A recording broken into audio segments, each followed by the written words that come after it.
Welcome friends, आप सबका स्वागत करता हूं आपका अपना ही चैनल केसी सर की क्लासेस 2.3M में। आज हम बहुआयामी प्रगति पत्रक भरेंगे, वो भी माध्यमिक स्तर का। तो चलिए वीडियो स्टार्ट करते हैं। आपके सामने बहुआयामी प्रगति पत्रक दिख रहा होगा। इसमें सामान्य जानकारी जैसा आप फिल करते आए हुए वहाँ पर भरेंगे। और हाँ, उससे पहले आप क्या करना है, यहाँ पर माता का नाम और पिता नाम को चेक कर लीजिए। पहले होता क्या, पिता का नाम हम हमेशा पहले एंट्री करते हैं, मिस्टेक हो जाता है तो ध्यान दीजिए, यहाँ पर सतर्क रहिएगा। उसके बाद पिताजी का नाम यहाँ पर लिखेंगे। ठीक है, ये सब एंट्री आप दाखिल खारिज से मिलाकर ही करें तो अच्छा उपयुक्त रहेगा।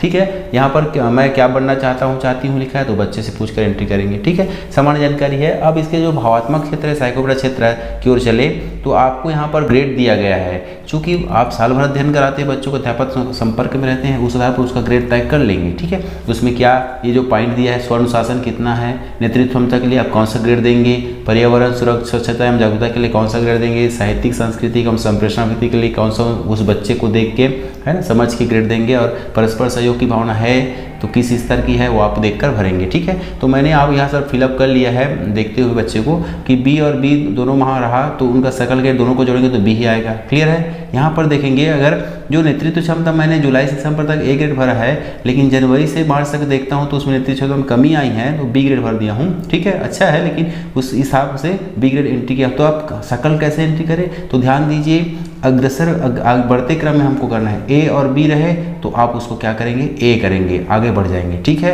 मान लो यहाँ पर यहाँ सी है यहाँ बी है तो बी ही एंट्री करना है ना। इस तरह से आप करके समझ जाएंगे। बी और बी है दोनों स्तर में तो बी भरेंगे। इस तरह से आप हो गया हमारा भावात्मक क्षेत्र। अब है साइकोमीटर क्षेत्र। ठीक है, यहाँ पर भी वैसे ही करना है। खेलकूद में उनकी जो जुलाई से दिसंबर तक ग्रेड है वो एंट्री करेंगे, जनवरी से मार्च तक का है ये एंट्री करेंगे। ठीक है, तो बहुत आसान है, यहाँ पर भर सकेंगे। तो सी और बी है जो कह रहा था, आप कार्यानुभव कहा है, सी और बी ग्रेड है ना, तो हम कौन सा ग्रेड भरे तो यहाँ पर आगे बढ़ते क्रम में ही सकल ग्रेड को मानना है। ठीक है, तो बी भरेंगे। यहाँ पर सामान्य उनकी उपस्थिति माहवार दिया गया है, देख रहे हैं। यहाँ पर साल लगने के दिनों को आप फरवरी तक एंट्री मैंने किया है। इस तरह से उपस्थिति जो है उसके बच्चे का हमने जो है पाठकांड से कर लेंगे, बालकांड से कर लेंगे। और यहाँ पर पालक जब मीटिंग लेते हैं तो आए, कब आए, कितनी बार आए, वो सब एंट्री करेंगे। ठीक है, ये सामान्य जानकारी है।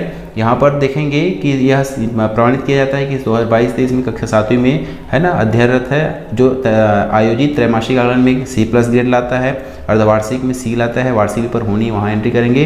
और विद्यार्थी की जो विशेष उपलब्धि, मान लो अचीव कुछ किया है, कंपटीशन एग्जाम है, पेंटिंग में विशेष उपलब्धि स्तर पर अलग अलग स्तर पर, वहाँ पर इसको आप सबमिट करेंगे, लिख पाएंगे। क्लियर। तो चलिए, यहाँ पर सामान्य कक्षा शिक्षक का यहाँ पर हस्ताक्षर रहेगा, ये है ना प्रधान पाठक HM सर का रहेगा, यहाँ पर अपने और पेरेंट्स का यहाँ पर साइन करवाना है। ठीक है, अब ये तो सामान्य जानकारी। इसके बाद अब जो महत्वपूर्ण पोर्शन आ गया हमारा कि यहाँ पर जुलाई माह का हमने क्या लिया है, उनका मासिक आकलन किया है ना। तो 6 माह का आकलन हमने मासिक आकलन किया है, जुलाई, अगस्त, अक्टूबर, नवंबर, जनवरी, फरवरी।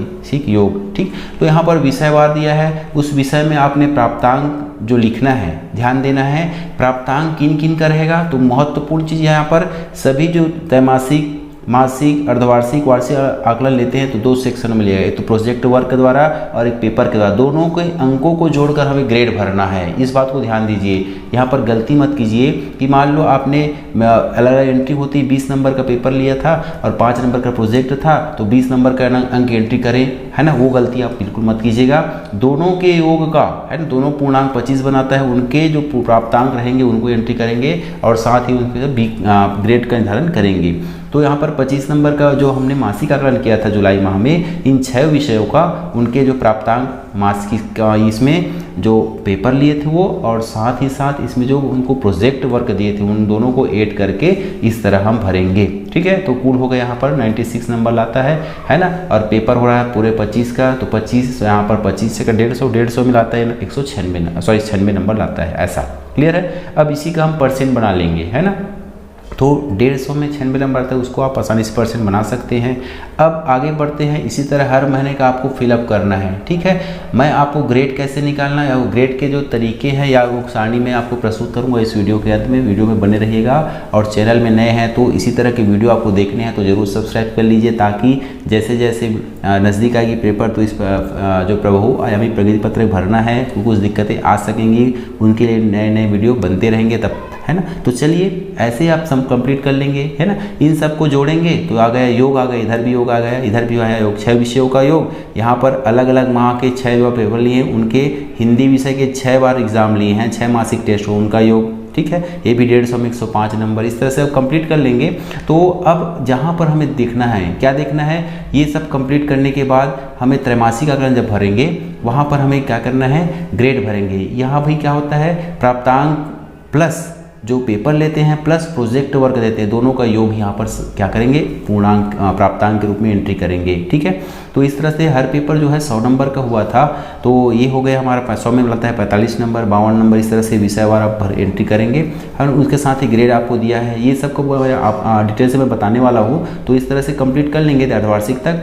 अब हम कहाँ पर जाकर यहाँ पर परसेंट तो निकाल लेंगे आसानी से, साथ ही साथ यहाँ पर श्रेणी शब्द आया हुआ है, ठीक है। तो श्रेणी पर यहाँ पर आप विशेष ध्यान दीजिए, यहाँ आपको रखना है खाली जगह रख दीजिए, डेस लगा दीजिए, खाली छोड़ दीजिए या जहाँ तक हो डेस लगा दीजिए, ठीक है। उसके बाद हम जो यहाँ पर ग्रेड भरना है, ग्रेड तो श्रेणी का ग्रेड क्या होगा, श्रेणी पता नहीं था, निरंक ग्रेड क्या होगा, जो आपका कुल का जो है ग्रेड आया है वही ग्रेड बनाएगा। मतलब ग्रेड कुल योग और ये प्रतिशत का ग्रेड और इस श्रेणी का ग्रेड तीनों एक ही रहने वाला है, ये ध्यान दीजिएगा, ठीक है। यहाँ भी आप ग्रेड का यहाँ पर श्रेणी को यहाँ पर छोड़ देंगे यहाँ पर, और ग्रेड को यहाँ पर जो कुल योग प्रतिशत है और जो है ना उसको यहाँ पर एंट्री करेंगे। तो बस यही विशेष था, इस तरह भरेंगे। अब एक शब्द एक और आता है कि हम कक्षा में स्थान, देखो कक्षा में स्थान के लिए यहाँ पर विशेष रूप से एंट्री किया गया है। क्या किया गया है कि कक्षा में स्थान ग्रेड के आधार पर भरा जाएगा, केवल ग्रेड के आधार पर भरेंगे। क्लियर है। आपके सामने जो है पूर्णांक 25 अंक पर हम ग्रेड को कैसे निर्धारित करें, वो है यहाँ पर 8 से नीचे नंबर लाता है तो ई ग्रेड एंट्री करना है। जैसे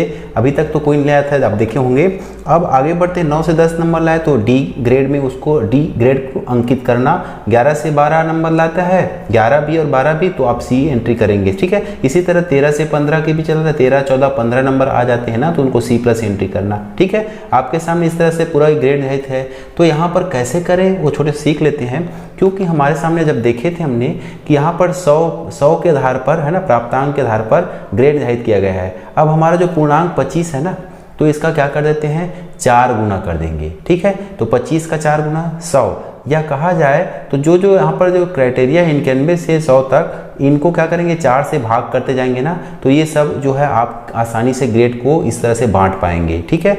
अब यहाँ पर कुछ चीज़ें ऐसी है कि यहाँ पर क्या है, पूर्ण बनाया गया है, मतलब गुणक के आधार पर लिया गया है। जैसे किसी ने आप नंबर लाता है, मान लो 23.2 लाता है, तो उसे हम क्या कहेंगे, उसको हम 23 ही बोलेंगे, ठीक है। मान लो यहाँ पर पूर्ण अंक लाता है 22.3 लाता है, यहाँ पर जो क्राइटेरिया आती है आपकी, तो चूंकि ये पूर्ण अंक में हमको क्या दिया गया है, नंबर भरे हैं, तो इसी के आधार पर आप भर पाएंगे, ठीक है। मैं कहने का मतलब है कि 22.3 आया तो उसको 23 ना बोलेंगे, उसको 22 ही बोलेंगे। अगर 22.6 आता है तो उसको हम फॉरवर्ड करेंगे 23 में, ठीक है। इस तरह से उसको क्या कराएंगे, हम पूर्ण बनाने का अंक को प्रयास करेंगे, ठीक है। इस आधार पर ये हो गया आपका ग्रेडिंग।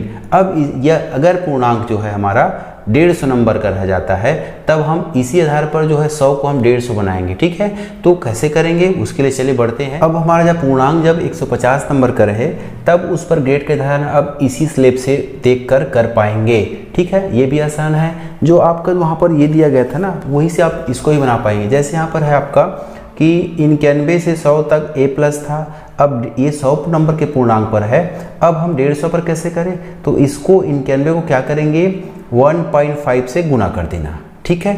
1.5 से गुना कर देना, तो 100 को भी 1.5 से गुना करेंगे ना, तो क्या आ जाएगा यहाँ से 150, ये ठीक है। इनको जब गुना करेंगे तो यहाँ पर क्या आ जाएगा हमारा 136। तो बहुत ही आसान है, आप सीख गए होंगे। किसी भी पूर्णांक का आप ऐसे ही आप ग्रेड निर्धारित करेंगे, इसी स्लेब के बेस पर ही वो हमने ये वाला स्लेब निर्धारित किया है। तो चलिए यहाँ पर थोड़ी डाउट रही होगी, क्लियर होगी उम्मीद है। और हमारे चैनल में नए हैं तो चैनल को जरूर सब्सक्राइब कर लीजिएगा, नोटिफिकेशन नए वीडियो को मिलते रहेंगे। मिलते हैं और बेहतर वीडियो के साथ, तब तक के लिए जय हिंद, जय भारत।